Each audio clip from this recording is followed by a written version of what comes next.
अब आपको बताएं, तहरीक-ए-इंसाफ के चेयरमैन इमरान खान आज लाहौर में ज़िमनी इंतखाबात के लिए मुहिम का आगाज करेंगे।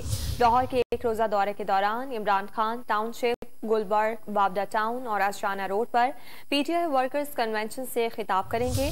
लाहौर की ज़िले इंतजामिया ने वर्कर्स कन्वेंशन के इजाजतनामे जारी करते हुए वाज़ेह किया है कि पीटीआई की इंतजामिया इमरान खान को बुलेट प्रूफ गाड़ी और स्टेज सिक्योरिटी फराहम करने की जिम्मेदार होगी।